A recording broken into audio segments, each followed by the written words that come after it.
어제는 우리가 모세와 아론의 이야기, 백성들이 대적했던 그 모습을 보았습니다.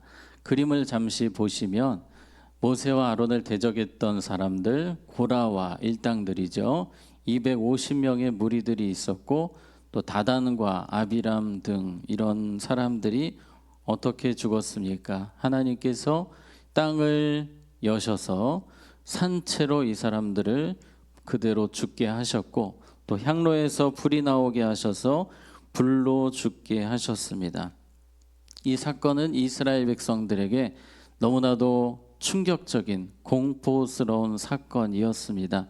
백성들이 다 놀랬고 두려움으로 온 이스라엘이 가득 찼습니다. 그런데 더 놀라운 일이 일어나게 됩니다. 바로 그 다음 날이었습니다. 그 다음 날 이 41절을 보시면 이튿날 이스라엘 자손의 온 회중이 모세와 아론을 어떻게 했습니까?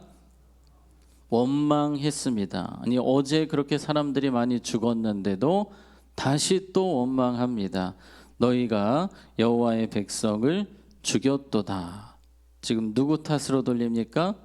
모세와 아론 탓으로 돌립니다. 그 많은 사람들이 죽은 이유를 자신들에게서 찾지 않고 그들의 문제라고 생각하지 않고 모세와 아론이 잘못했기 때문에 죽었다라고 지금 표현을 하고 있습니다. 아무리 생각해도 정말 이스라엘 백성들은 답이 안 나옵니다. 못돼도 너무 못됐습니다.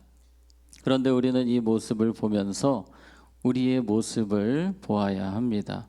우리도 죄성 가득한 사람들입니다. 그래서 저는 이 죄성 가득한 인간의 특징을 몇 가지를 잠시 언급을 하고 넘어가도록 하겠습니다. 첫째는 망각입니다. 망각. 어제 그렇게 두려운 일이 있었음에도 불구하고 순식간에 망각해 버립니다. 하나님이 두려우신 분인 것을 알지만 또 순식간에 망각해 버립니다. 하나님의 은혜가 그토록 대단하지만 우리는 너무나 쉽게 망각하게 됩니다. 우리는 그 부분을 기억을 해야 됩니다. 나는 쉽게 망각하는 존재이기 때문에 계속해서 이것을 기억하기 위해서 노력을 해야 된다라는 것을 우리는 생각해야 됩니다. 그래서 더 성경 말씀을 통해서 기억하려고 해야 합니다. 기도를 통해서 하나님의 은혜를 구해야 합니다. 하나님, 저는 쉽게 망각하는 연약한 존재이오니 성령님 계속해서 오늘도 그 은혜, 그 사랑 기억하게 하시고 깨닫게 하여 주시옵소서. 우리는 그렇게 기도하며 망각하지 않도록 힘써야 하는 것입니다. 자, 두 번째, 남 탓하는 특징이 있습니다. 41절 같이 읽겠습니다. 시작. 이르되 너희가 여호와의 백성을 죽였도다 하고, 제가 방금 말씀드렸던 것처럼 그들은 지금 자신들의 문제라고 전혀 생각을 하지 않고 있습니다. 이것은 모세 때문이다, 아론 때문이다, 남 탓만 하고 있는 것입니다. 지금 여기서 그들이 사는 길은 무엇일까요? 따라해 봅시다. 내 탓입니다. 네, 내 탓이라고 하며 회개할 때 사는 거예요. 지금까지 모든 역사를 보게 되면 내 탓입니다, 회개하며 나아갈 때에 하나님이 그 민족을 살려주시는 것을 보게 됩니다. 그러나 반대로 멸망하는 사람들은 끝까지 남 탓만 하고 회개하지 않는 사람들은 멸망의 대상이 되었습니다. 남 탓하다가 회개의 기회를 놓치는 일이 없도록 우리는 먼저 자신을 돌아보아야 합니다. 여러분, 이런 모습은 어디서 시작되었을까요? 아담이 죄를 짓고 누구 탓으로 돌립니까? 하와 탓으로 돌립니다. 하와는 또 누구 탓으로 돌립니까? 뱀 탓으로 돌립니다. 그때부터 이 모습이 시작이 되었어요. 우리 안에도 남 탓만 하려는 그런 생각들이 올라올 때가 있습니다. 하나님, 저의 문제입니다. 제가 회개합니다. 저를 용서하여 주시옵소서.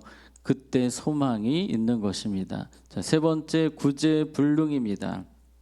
인간의 죄성, 결국은 멸망의 길을 가게 됩니다. 오늘 이스라엘 백성들의 모습을 보게 되면 1%도 소망이 없습니다. 어제 그렇게 많은 사람들이 죽었는데 또 모세와 아론을 대적하고 하나님을 두려워하지 않습니다. 이러한 구제불능, 세상은 어떻게 합니까?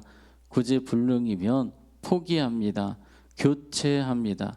그러나 하나님은 우리를 긍휼히 여기셔서 그럼에도 불구하고 은혜를 베푸시고 또 살려주시는 것입니다.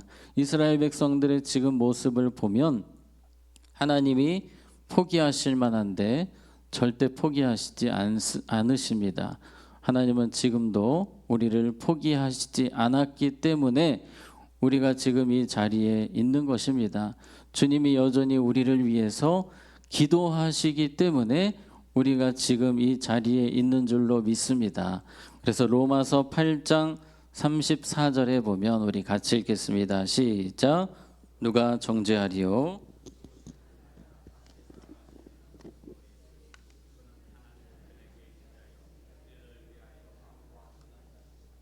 아멘. 우리를 위해서 십자가에서 죽으셨을 뿐 아니라 우리를 위해서 기도하십니다. 간구하십니다. 여전히 주님 앞에 부족하고 버림받아 마땅하지만 그러나 예수님의 중보기도를 통해서 또 긍휼을 힘입고 또 은혜를 힘입고 살아가는 이 사실이 우리에게 큰 감사의 제목이요 우리가 교만할 수 없는 부분임을 생각하게 됩니다. 자, 계속해서 42절로 가겠습니다. 회중이 모여 모세와 아론을 칠 때에, 여기서 칠 때에는 실제로 친 것이 아니고 대항했다는 것입니다. 삿대질하고 달려들면서 막 비난을 하고 저주를 하는 그런 모습을 생각하시면 되겠습니다. 자, 그때 하나님이 임재하십니다. 회막을 바라본즉 구름이 회막을 덮었고 여호와의 영광이 나타났더라. 하나님께서 이제 또 교통 정리를 하기 위해서 임재하셨습니다. 하나님의 심판이 시작되는 것입니다. 45절 같이 읽겠습니다. 시작. 회중에게서 떠나라. 내가 순식간에 그들을 멸하려 하노라 하시매 그 두 사람이 엎드리니라. 아멘. 하나님께서 모세와 아론에게 도망치라고 이야기합니다. 이 사람들 내가 다 멸해 버릴 테니 너희들은 이 장소를 떠나가라 라고 말씀하세요. 그러면 순종하면 됩니다. 하나님 빨리 도망가겠습니다 하면 좋은데 모세와 아론 어떻게 합니까? 45절 끝부분에 보시면 그 두 사람이 뭐하니라? 엎드리니라. 또 모세와 아론은 긍휼로 백성들을 위해서 기도합니다. 나 몰라라 하지 않습니다. 그 백성들 한 명 한 명을 긍휼히 여기는 거예요. 그래서 하나님 앞에 은혜를 구하며 엎드려 있는 것입니다. 여러분 이 모습 정말로 대단하지 않습니까? 그동안 얼마나 많은 상처를 받았습니까? 모세와 아론이. 그럼에도 불구하고 백성들을 긍휼히 여겼고 살리기 원하는 그 마음이 있었습니다. 정말 백성들을 사랑했던 것입니다. 그래서 백성들이 살게 된 것이라 해도 과언이 아닙니다. 앞에 있는 사람들이 사랑이 많으니까 그들을 위해 기도하고 그들을 살리는 일을 했습니다. 그래서 어느 시대든지 영적으로 깨어있는 사람들이 사랑으로 충만할 때에 그 공동체를 살리고 민족을 살리게 되는 것입니다. 그래서 사탄의 방법은 어렵지 않습니다.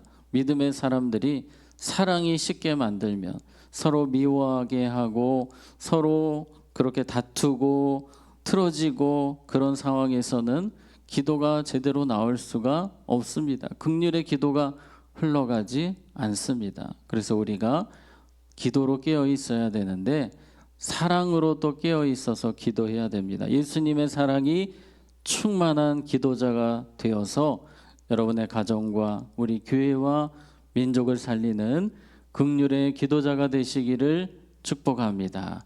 자, 모세와 아론이 아주 빠르게 반응합니다. 46절 같이 있습니다. 시작.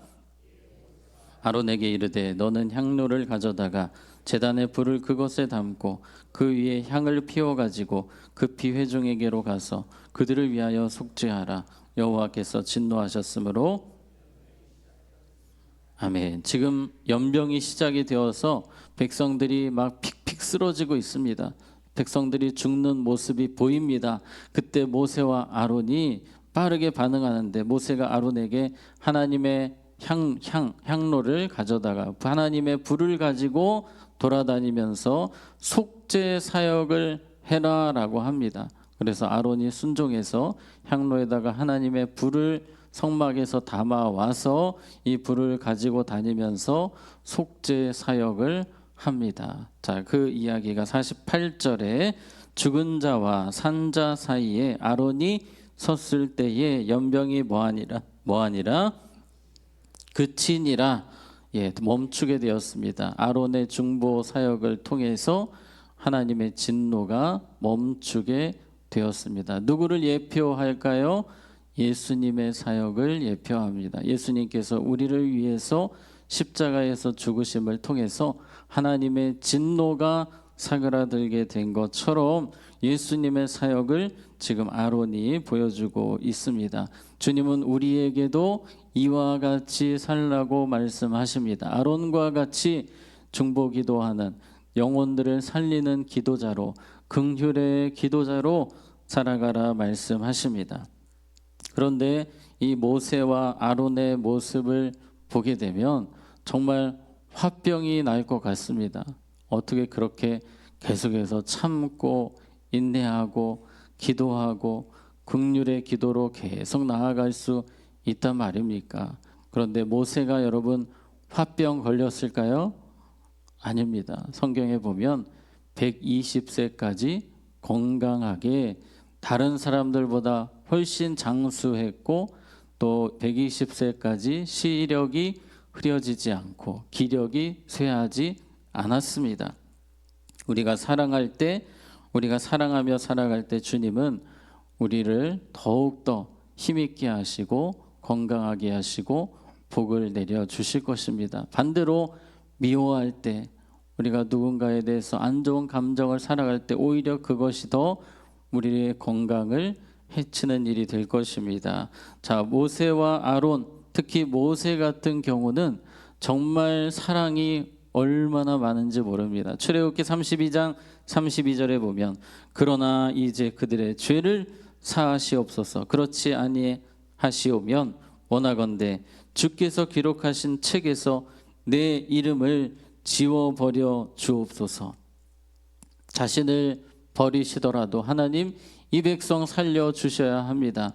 정말 대단하지 않습니까, 여러분? 우리에게 이러한 사랑이 필요합니다. 이런 사랑의 기도자가 있을 때 살리는 역사가 있게 되는 것입니다. 그런데 모세의 이런 사랑을 보면 담기가 쉽지 않습니다. 그러나 성령님이 우리를 그렇게 만들어 가실 것입니다. 성령님을 의지할 때 내가 사랑할 수 없는 사람들을 넉넉히 사랑하게 하시고 그들을 위해서 기도하게 하십니다. 그러므로 모세처럼 사랑의 기도자, 긍휼의 기도자가 되도록 주여 우리에게 주님의 사랑을 부어주시옵소서. 성령님 저에게 주님의 사랑을 넘치도록 오늘도 부어주시옵소서. 그렇게 기도하시는 여러분 되시기 바랍니다. 자, 말씀을 정리하겠습니다. 우리의 삶이 남 탓하는 삶이 아니라 하나님 제 탓입니다. 저의 죄입니다. 저의 문제입니다를 고백할 뿐만 아니라 모세와 아론처럼 긍휼의 사랑의 기도자로 많은 사람들을 살리는 주님의 사명자들 되시기를 주님의 이름으로 축복합니다. 기도하겠습니다. 하나님 아버지, 소망 없는 저희들을 십자가로 살려주시고 지금도 우리를 불쌍히 여기시며 중보기도해 주심에 감사드립니다. 예수님의 사랑을 받은 자로 모세와 아론처럼 사랑의 삶을 살게 하여 주시옵소서.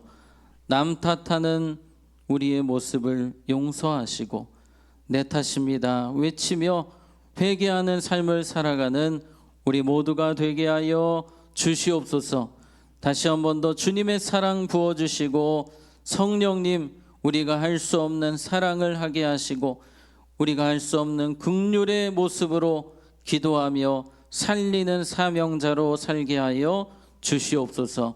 반주로 섬기시는 권사님과 가정을 기억하셔서 오직 말씀의 능력으로 세상을 이기는 가정 되게 하시며 자녀들의 삶에 형통과 만남의 복을 허락하여 주시옵소서. 환우분들 주님께서 한 분 한 분 찾아가 주시고 안수하시며 치료와 회복의 은혜를 주시고 또 장례를 치르는 가정에 주님의 위로와 은혜를 베풀어 주시옵소서. 예수님의 이름으로 기도하옵나이다. 아멘.